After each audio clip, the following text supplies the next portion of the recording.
Bitcoin just ripped to a new all-time high just shy of $112,000, and it looks like it's got a lot more room to run. What if I told you that most corporate treasuries haven't even started hitting the buy button yet? And what does today, May 22nd, Bitcoin Pizza Day, have to do with the future of nation-state adoption? Today we're digging into where we are in this cycle, what Pizza Day really represents, and how the next wave of adoption will make $1 million Bitcoin look like child's play. Bitcoin has just printed a new all-time high of $111,980 or so, as we continue a slow, steady, and relentless stair-step pattern since late April. On this latest rally, Bitcoin surpassed Amazon to take the 5th spot in the world's most valuable assets by market cap. Next up is Apple, and gold better get ready, because I'm calling it now, gold parity by 2032. So how much room do we have left in this cycle? Assuming, of course, the 4-year pattern still holds. A quick vibe check tells me that this does not feel like we're nearing the overhype stage of a blow-off top. It feels more like an early inning breakout. Momentum is strong, supply is tight, and demand from institutions continues to grow steadily. Also interesting to note is funding rates across crypto platforms. As Alex Kruger reports, funding rates in most crypto exchanges are at baseline or below. This is the least euphoric new all-time high in the history of Bitcoin. And of course, one of the best vibe sentiments for market froth levels that all of you can gauge is how many of your no-coiner friends or family are messaging you about Bitcoin. I know for me, all's quiet on the no-coiner front, which tells me we've got a long way to go. But what's especially striking is who hasn't bought yet. The leveraged Bitcoin equity giants like Strive, 21, and Nakamoto aren't even close to full deployment. The Bitcoin treasury cycle is just getting warmed up. We're not overheated, we're just entering the recognition phase. And if history is any guide, the bulk of the move is yet to come. But today isn't just about price action. It's Bitcoin Pizza Day after all, marking 15 years since the first real-world Bitcoin transaction. Back in May of 2010, Laszlo Hanyecz posted online offering 10,000 Bitcoin in exchange for 2 pizzas. Another Bitcoiner took him up on it, called Papa John's, and 2 large pepperonis arrived at Laszlo's door. And history was made. Bitcoin had officially been used as money. The total value of the transaction was about $25 at the time. Today, those 10,000 Bitcoin are worth $1.1 billion. But that's not the full story. Laszlo was no ordinary user. He was the first to pioneer GPU mining, and for a time, he was the only miner earning the block reward. In just 2.5 months, he accumulated nearly 100,000 Bitcoin, which prompted Satoshi himself to reach out, concerned about miner centralization. Laszlo agreed and started distributing his coins through small transactions, including the infamous pizza. That summer, Laszlo gave away over 70,000 Bitcoin.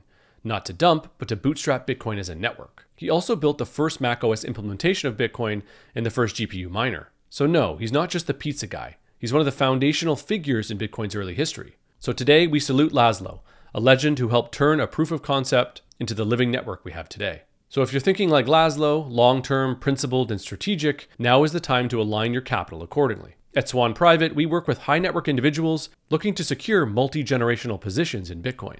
Swan Private has helped thousands of investors move into Bitcoin safely and securely, with dedicated advisors, advanced custody support, and world-class education. The Swan Private team helps you build generational wealth the right way. Learn more and meet with an advisor today at swan.com/private. So let's talk about cycles a bit more. The last cycle was about institutional curiosity. Back in August 2020, MicroStrategy made the first big move. Then Tesla followed in the spring of 2021. A few hedge funds joined, Wall Street took notice, but this cycle, we've gone from curious to committed. ETFs went live and quickly became the most successful in history. Now, corporate strategies are maturing and sovereign wealth funds are nibbling. But nation states, they're now where institutions were in 2020, just starting to explore. El Salvador made the first sovereign move in 2021. Bhutan and many other nation states have started mining. Arizona and New Hampshire hold MSTR stock. And most notably, the US has created a strategic Bitcoin reserve. These are all early signals. But as the fiat system continues to fracture, with dollar weaponization, frozen reserves, and swift system lockouts, governments are quietly asking, what is our plan B? And the answer is just starting to point towards Bitcoin. Lynn Alden put it clearly in Swan's latest free webinar last week. Bitcoin isn't just a store of value. It solves problems no other reserve asset can, especially for global settlement. Right now, it's too volatile that it wouldn't really make sense to back a currency with it. But generally speaking, when you're backing a currency with something, you want to have tons of liquidity with it, and you want to have pretty reasonable assurances about its price action. And when Bitcoin can double in a year or more, or it can get cut in half in a year or more, that's pretty challenging. That's why we generally see it popping up in sovereign wealth funds more so than reserves because it's often treated like a longer term asset rather than something that is relied on to sell at the exact moment that they might need it. When we look 10 plus years out, if Bitcoin is a much larger, more liquid, and less volatile asset, then it becomes a pretty reasonable consideration for a lot of these reserve asset portfolios. And then in addition, it can also solve issues that none of the reserve assets can solve, which is global settlements. So a lot of countries are looking to say, how can we maybe build a trade outside of the dollar system should we need to? And they're trying to build these like closed source solutions with each other. And those are always running into frictions. And meanwhile, there's this open source solution kind of staring them in the face with the caveat that it's still, from their perspective, still small and volatile and new. And so when you give it another 5, 10 years, it gets more testing, more size, more liquidity. Then in addition to their reserve currency needs, it also is potentially a settlement rail need. And if you want to understand just how far this could go, think sovereign debt. What happens when confidence in fiat debt erodes? Macro researcher Matthew Mazinskis explored this idea on What Bitcoin Did. Now, of course, there's another option. There's another option, which is backing this debt with Bitcoin. That's an option. A lot of Bitcoiners would like to see that happen. And if that does happen, you'll have sky high Bitcoin prices, which is great. So in any case, I think in either case, this is good for Bitcoin because if the government chooses to pad its debt with the asset of Bitcoin, then that's great for Bitcoin price. Likewise, if the Federal Reserve has to step in and print more money to support a floor in not allowing prices of bonds to fall, i.e. the rates of bonds to rise to unsustainable levels, that is also good for Bitcoin. So I think Bitcoiners are in a very good spot here. And of course, we've seen it with gold, right? The legacy TradFi system still equilibrating with gold. They haven't quite got in the Bitcoin game. I was looking at Rodolfo's Bitcoin treasuries. I think it's still only something like 50 billion that governments worldwide hold in Bitcoin. $50 billion worth, right? And so that's what, 500,000 coins? Yeah, it is 527,000 coins. Right. So 54 billion at the moment. So that's not much. And in gold, just this will help the listener as well put this stuff in proportion. Worldwide, governments, and this has obviously increased a lot with the price of gold. It used to be like 1-2 trillion. Now it's up to about 4 trillion. It's about $4 trillion in gold in central banks worldwide.